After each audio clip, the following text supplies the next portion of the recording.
दोस्तों, इंडिया पाकिस्तान की इस कॉन्फ्लिक्ट और झड़प के बाद हमारे लोगों ने पीएम मोदी साहब को काफ़ी क्रिटिसाइज़ करना शुरू कर दिया, ये कहकर कि आपके पास पीओके लेने का मौका था और आपने वो छोड़ दिया।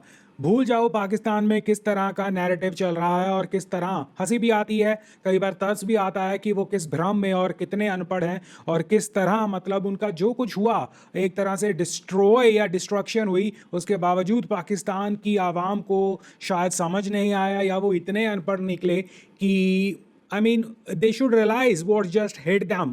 बट कोई बात नहीं, हम अपनी बात करेंगे। और पीएम मोदी साहब से हमारे लोग इसलिए गुस्सा हैं कि आपने जब पाकिस्तान की पूरी तरह से लेनी देनी कर दी थी, आपने पीओके क्यों नहीं ले लिया? आसान था आपके लिए, आप उनके एयर बेसिस डिस्ट्रॉय कर चुके थे, आप उनकी मिलिट्री एक्शंस को पूरी तरह से क्रैक डाउन कर चुके थे। बेसिकली आपने 3 दिनों की झड़प में ही पूरी फोर्स भी अभी यूज नहीं की, स्टिल आपने वन साइडेड माहौल बनाकर काम खत्म कर दिया था। Then what just happened? क्यों आपको रुकना पड़ा? क्यों सीज फायर या पॉज करना पड़ा?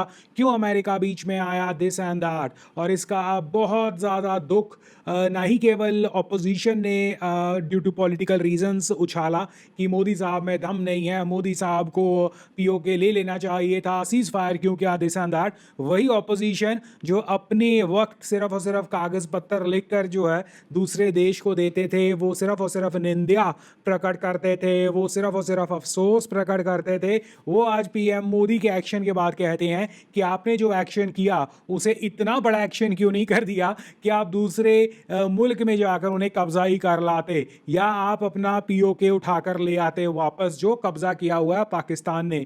वेल वेल वेल, ऑपोजिशन कहे तो ठीक, बट जो फेवर कर रहे थे मोदी साहब की, उन्होंने भी ये कहा।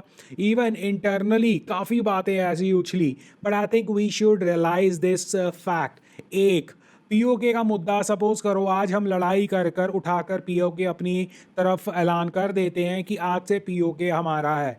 वेल इसकी पहले तो पॉसिबिलिटीज़ हैं, बिल्कुल है, नो डाउट, बट आप समझो इसके आफ्टर इफेक्ट्स कितने हो सकते हैं।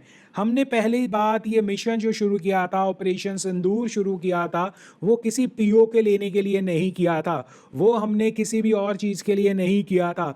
हमने क्लियरली अनाउंस किया था कि ये ऑपरेशन सिंदूर सिर्फ और सिर्फ इसलिए है कि हम टेररिज्म को ख़त्म करना चाहते हैं। This is attack against terrorism. हमने तो उनके मिलिट्री या पाकिस्तान का नाम तक नहीं लिया था, बट पाकिस्तान रही ऐसी स्टेट या ऐसी कंट्री जो पूरी तरह से आतंकवादियों का साथ निभाती है, तो इनडायरेक्टली उन्हें बुरा लगा और उन्होंने लिटरली वॉर की सिचुएशन खड़ी कर दी। वो तो भला हो हमारी आर्मी मिलिट्री का, हमारी फोर्सेस का, कि उन्होंने पाकिस्तान को उनकी औकात दिखाई, इसलिए वो आराम से बैठे, नहीं तो वो पूरे जोश में तैयारियां तो कर ही रहे थे। इवन अगर आप सपोज करो आप इतना बड़ा आपका अपर एंड हो गया था और आप इस मुद्दे से भटक कर पीओके ले लेते, तो सबसे बड़ी बदनामी भारत की ही होनी थी कि आपने किसी और वजह से ये ऑपरेशन शुरू किया। हमारे ऊपर क्रिटिसिज्म होता पूरे वर्ल्ड लेवल पर कि ये एक साजिश थी। और फिर अगर हम ये कर भी देते तो जस्ट इमेजिन, अगर ये कह देते कि साजिश थी और पूरी दुनिया इस चीज़ को मानती क्योंकि आपके ऑब्जेक्टिव्स कुछ और थे। This is not how military काम करती है। मिलिट्री का एक है कि ये रहा हमारा ऑब्जेक्टिव, और एक सभ्य गवर्नमेंट एक कहती है कि ये ऑब्जेक्टिव हमारा complete, we are out of the picture, हमने अपना अचीवमेंट कर लिया। बट अगर हम उसके बियॉन्ड सिचुएशन को देखकर इस केस में पीओके वाली सिचुएशन में पड़ जाते और ले भी लेते, दुनिया भर में ये मैसेज आता कि इंडिया ने ये जानबूझकर ऑपरेशन अपना शुरू किया। और उसके बाद जो वो फॉल्स वाली कहानियां चल रही थी ना कि पाकिस्तान की तरफ से ऑब्वियसली कि इंडिया ने फॉल्स फ्लैग ऑपरेशन किया है, उसे भी तून दिया जाता और इंडिया सिर्फ और सिर्फ उस वक्त डिफेंसिव में होकर ये कहानियां करता रहता कि ऐसा नहीं है वैसा नहीं है, और दुनिया को एक्सप्लेन करता रहता और दुनिया की नज़र में बुरा बन जाता। और यही तो ऑपोजिशन चाहती है। नंबर 2, आपका ऑब्जेक्टिव कभी भी ऐसा नहीं हो सकता क्योंकि फिर आपको हमेशा अपने मिलिट्री पावर के साथ लड़ाइयों में रहना पड़ेगा। आज आप ज़बरदस्ती किसी कंट्री की एक ऑक्यूपाइड स्पेस उठा के ले आओगे, मेरी तरफ से आप चाहे उनका लाहौर पाकिस्तान भी उठा कर ले आओगे, आपके लिए ज़्यादा डिफ़िकल्ट नहीं है ये काम करना। बट उसके आफ्टर मैथ जब आप देखते हो तब आपकी नेबरिंग कंट्रीज़ आपसे डरेंगी, आपकी नेबरिंग जो स्ट्रॉन्ग कंट्रीज़ हैं वो कहीं ना कहीं इस हिफात में रहेगी कि आप ये कर सकते हो, और फिर सभी एक्टिविटीज़ जो हमारे अगेंस्ट भी होती हैं उसे एक रीज़न मिल जाएगा कि क्योंकि भारत इस तरह करता है, हमें अपना लैंड का खतरा था, दिस एंड दैट। तो बेसिकली जिस दुनिया में हमने अपने आप को इनोवेशन और पीस के साथ प्रमोट किया है और अपना नाम बनाया और कमाया है, उसी देश में या उसी दुनिया में हम एक अग्रेसर के तौर पर शामिल होते और दुनिया हमें अच्छी निगाह से ना देखती। हमारी ग्रोथ पे बहुत बड़ा फ़र्क डलता। हमारी ग्रोथ में ये हमारे लिए अच्छा नहीं है, स्पेशली इस मौके। नंबर दो, आप एक पीओके एग्जाम्पल के तौर पर इस वक्त हमारे लिए हमारे खुद के कश्मीर और हमारे खुद के JNK वाले एरिया में चैलेंजेस हैं। नॉट सेइंग कि वहाँ पर इम्पॉसिबल सिचुएशन है, बट हमारे चैलेंजेस ग्रोथ ओरिएंटेड होते हैं। लोगों को ग्रोथ दिखेगी, लोगों का या कुछ लोगों का मन पलटेगा एंड ऑल दैट, वहाँ पर सुख शांति होगी, वहाँ पर इकोनॉमिकली बूस्टअप होगा एंड ऑल दैट। वो वहाँ के लोग भी देखेंगे और समझेंगे अल्टीमेटली, और वो नज़ारा क्या होगा जब वहाँ के लोग कहेंगे हम यहाँ आना चाहते हैं। या अगर हम ज़बरदस्ती उन्हें ले आएंगे तो क्यों हम ऐसी सिचुएशन चाहते हैं जहाँ लोगों में भी टेंशन हो, दुनिया में भी टेंशन हो। और फिर अल्टीमेटली वो बात आती है कि पाकिस्तान एक न्यूक्लियर कंट्री है। जब आप न्यूक्लियर कंट्री का एक लैंड ही लेकर निकल गए जो उनके हिसाब से उनका है, और आपने ये जोर ज़बरदस्ती से किया है, तो they have full rights to use its nuclear acids as well. मैं ये नहीं कह रहा हूँ वो कुछ बहुत बड़ा उखाड़ सकते हैं आपका, बट जितना भी उखाड़ सकते हैं, अगर 1% भी आपका उखाड़ सकते हैं, तो आप सीरियसली एक POK के लिए अपने देश के वो 1% लोगों का बलिदान देना चाहते हो और उनकी आने वाली कई पुश्तों को ख़राब करना चाहते हो। और ये भी नहीं पता कि अगर ये न्यूक वाली हिसाब किताब चल जाते हैं तो उसके इफेक्ट कहाँ कहाँ तक चलते हैं। एक रिपोर्ट में देख रहा था, वो कह रहे थे कि हवा से अगर हवा हमारी डायरेक्शन में चले तो मुंबई तक इसका खतरा हो सकता है, क्योंकि आपको ये नहीं भूलना चाहिए मुंबई में कई बार हवा जो है वो अफगानिस्तान तक से आपकी विंड आ जाती है, क्योंकि हवा को नहीं पता बॉर्डर और हवा को नहीं पता लिमिटेशंस। सिमिलर अगर यहाँ से उस तरफ जाए तो इवन खाड़ी देशों तक वो कहानी पहुँच सकती है। So why you want an action